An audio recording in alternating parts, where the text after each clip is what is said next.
নিয়োগ বিধি বাস্তবায়নের দাবিতে পরিবার কল্যাণ মন্ত্রণালয়ের আয়ত্তাধীন পরিবার পরিকল্পনা অধিদপ্তর মাদারীপুরে কর্মরত পরিবার কল্যাণ পরিদর্শিকা, পরিবার কল্যাণ সহকারী ও পরিবার পরিকল্পনা পরিদর্শকের কর্মীরা কর্মবিরতি ও অবস্থান কর্মসূচি পালন করেছে।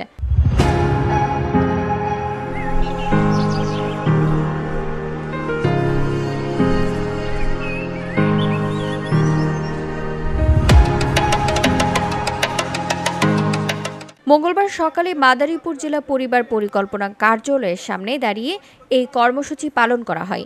কর্মসূচিতে অর্ধশত নারী ও পুরুষ কর্মীরা অংশ নেন।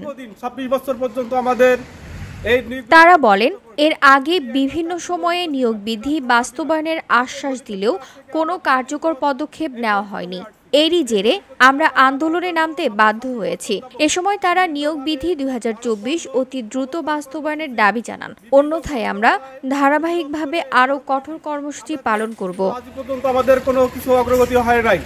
পরিবার পরিকল্পনা পরিদর্শক কেন্দ্রীয় আহ্বায়ক কমিটির সদস্য মাহবুব হাসান, পরিবার কল্যাণ পরিদর্শিকা সমিতির উপদেষ্টা ও মুস্তফা ইউনিয়ন সদস্য পরিবার কল্যাণ কেন্দ্রের পরিদর্শিকা নাসরিন আক্তার, পরিবার কল্যাণ পরিদর্শিকা মাদারীপুর জেলা কমিটির সভাপতি খাদিজা আক্তার, বাহাদুরপুর ইউনিয়নের এফপিআই শাহিন মুন্সি সহ আরও অনেকেই বক্তব্য রাখেন।